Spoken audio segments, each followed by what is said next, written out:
He's cool. I'd imagine Watermelon Sugar would have been a standout for him. I don't know why. Just kind of feels like that's his vibe. That was, I don't even know if we. Yeah, maybe we played in that. But none of that stuff was finished. I don't think that had horns on it yet. Right. Lights Up, I don't think was written. Lights Up, Adore You, Treat People, and yeah, those three I think hadn't been done yet. They were all like the last week, basically. Watermelon Sugar, which at this point is out, and you performed on SNL, and everyone's kind of figured out what it's about.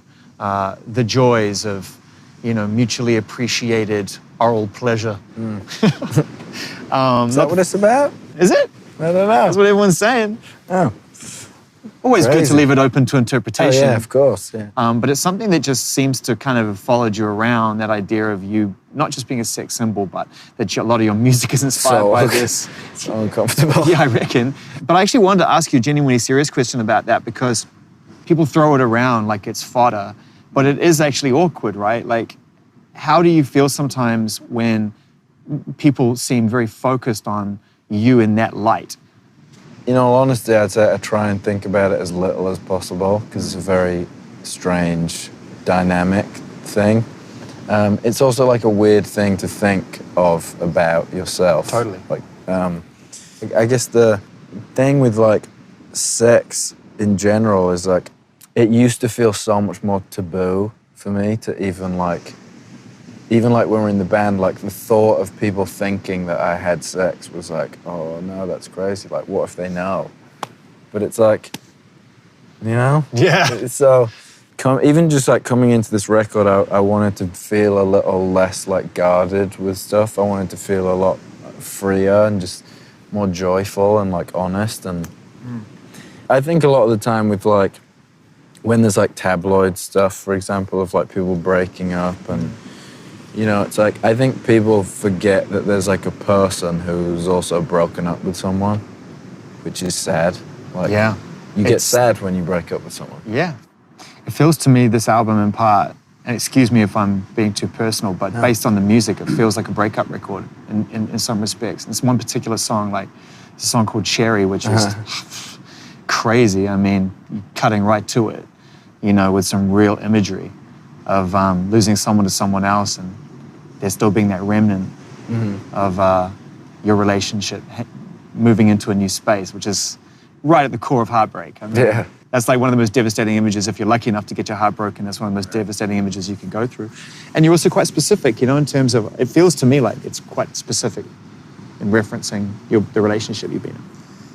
Yeah, and it's kind of like, it's a weird one for me because I'm always like, I don't like to kind of explain songs or like kind of explain the meaning behind them and stuff like that. But I think with this record, it's so much more open.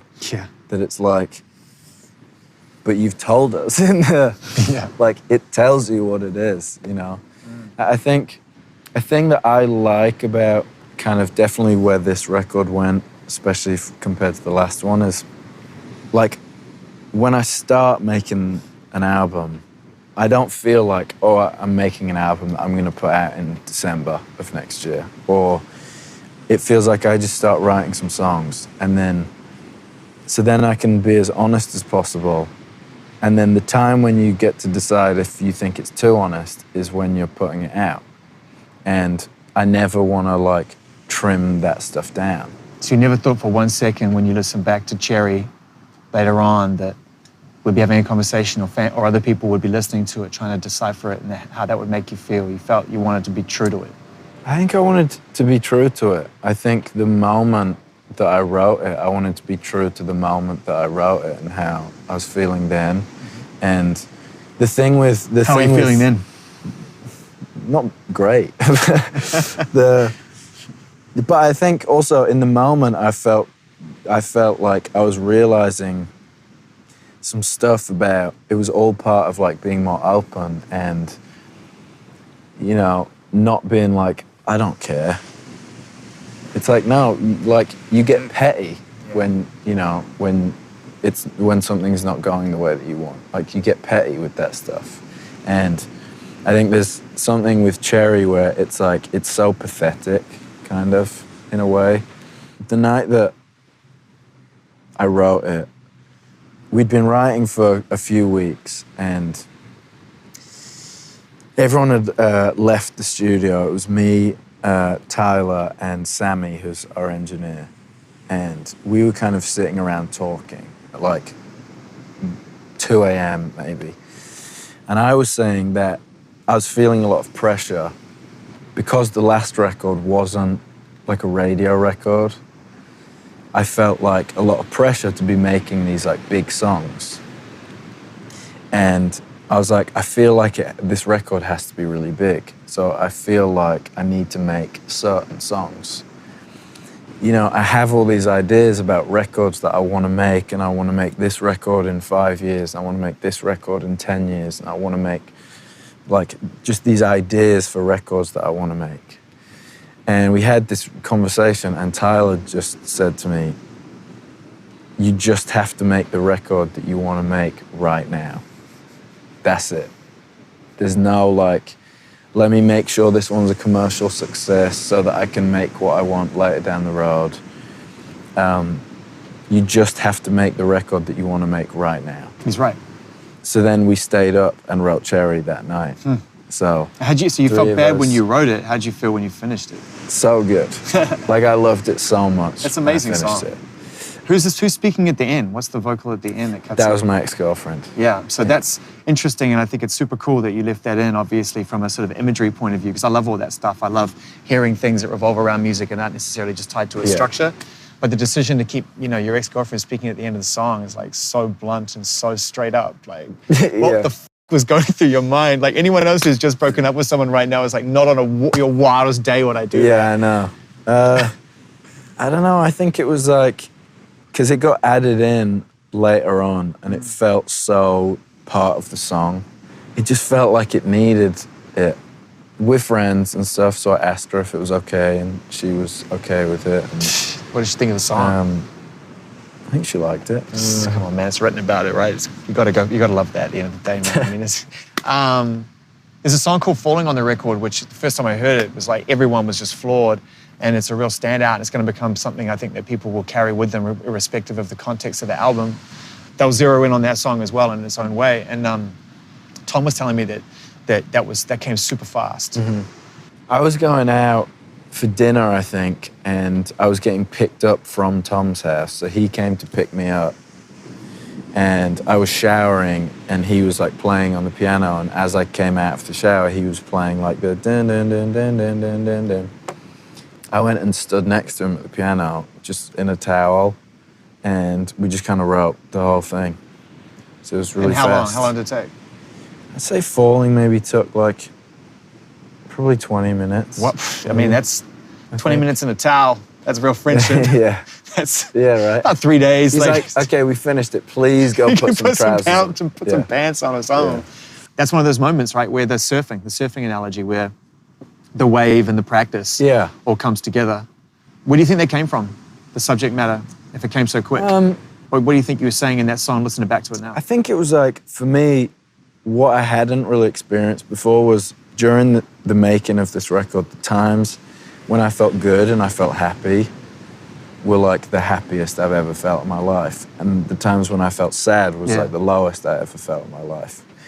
And I think it was kind of that feeling of when you can feel yourself kind of falling back into one of those moments where you're there. And the chorus says like, what am I now? Am I someone I don't want around? It was kind of like... Yeah, it's powerful. It's super self-absorbed and self-indulgent in a sort of like self-hating kind of way. Kind of. I guess it was a big moment where I was kind of asking myself like, who am I? Like, what am I doing? Yeah. Kind of. And there's imagery in there of being too drunk and wandering hands and all that stuff. That all the guilt points. Yeah. Along and just the way. like, I kind of started to feel like threads of, you know, where I could see myself becoming someone that I didn't want to be. And that was really hard.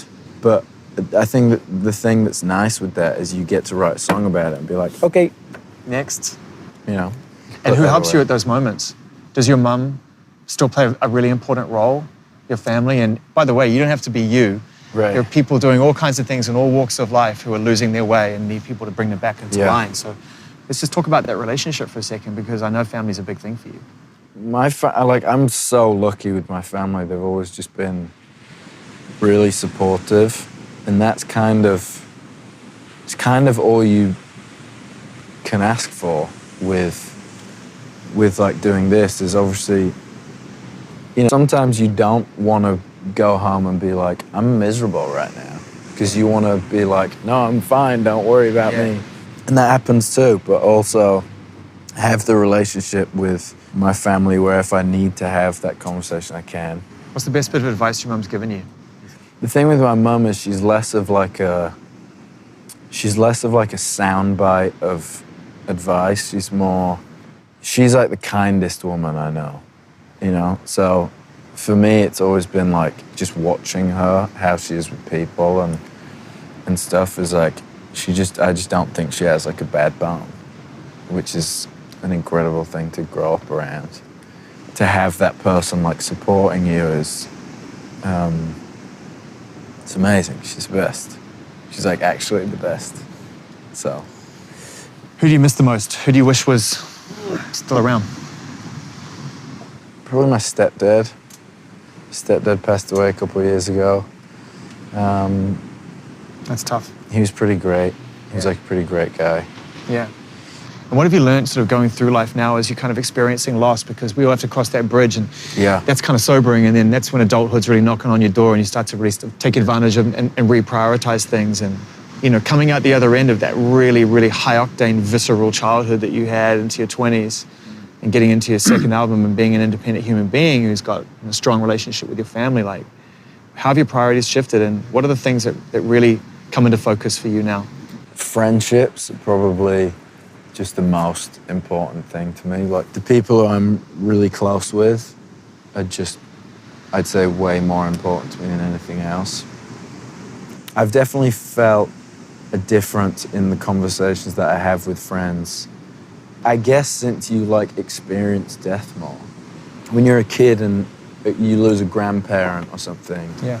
And it's really sad, but also it's like, oh, grandparents are the people who die first. There's some natural order to that. Yeah, and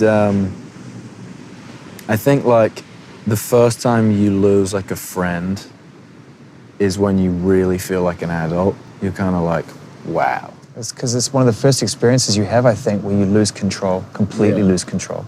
I think you have those moments where, and every single person does it who's ever lost a friend, where, whether you're close to them or not, I think everyone has that thing of like, I wish I'd just asked one more time if they were okay, and if there's any positive thing that could possibly come out of that, it's that now the conversations that I have with friends about that stuff is way different in terms of like,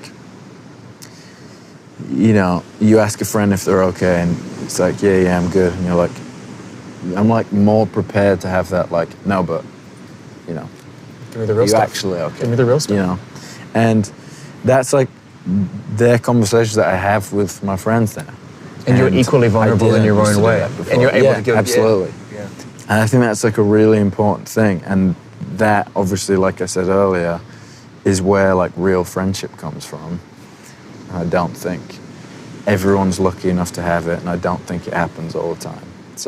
So interesting that you came out of this experience, which has left so many people isolated and fearful and paranoid and not wanting to connect with human spirit because they've had non-stop human spirit surrounding them for years, right?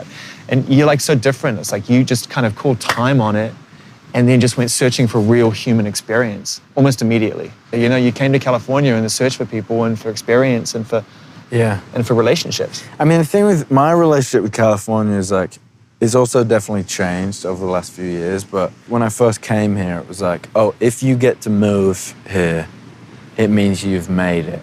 Like, you did good. I mean, to be fair. Yeah, but this isn't my house. but you get this like, it's everywhere you've seen in movies and you're kind of like, oh, it's amazing. Like, you're in the mix and You get to be here. And I think the more time I spent here, I was like, oh no, actually if you can come here and then leave is when you feel really great. If you're like, oh yeah, that's amazing. See you in 2 months. See you in a bit, yeah. But that just goes back to what you were saying about, you strike me as being someone who's just restless.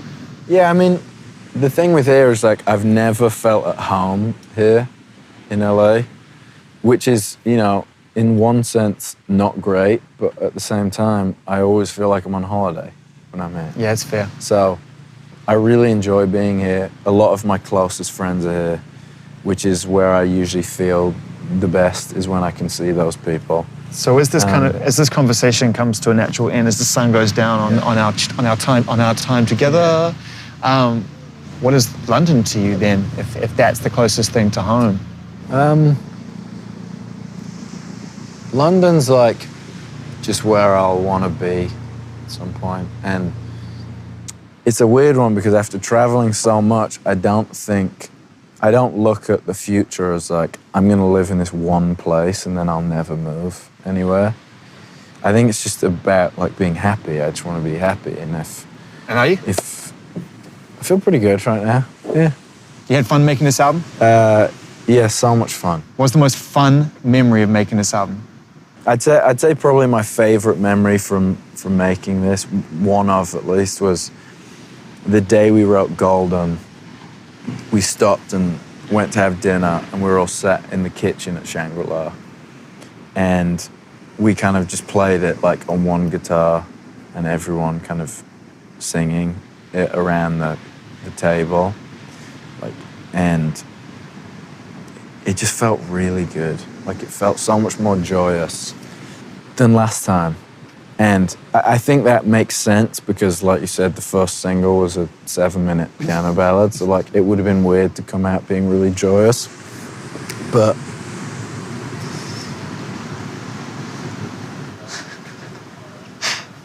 you can keep going.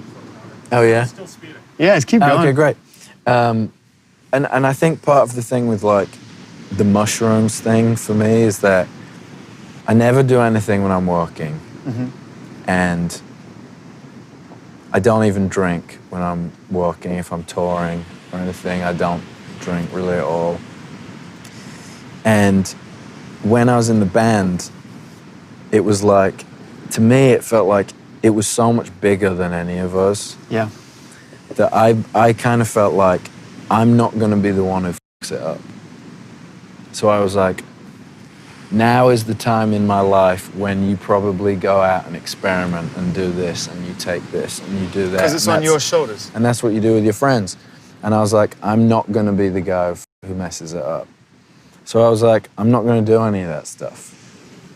Making this record felt like, I just felt so much more joyous. And I was with my friends and we were in Malibu. Safe. And it was like, yeah, I felt so safe.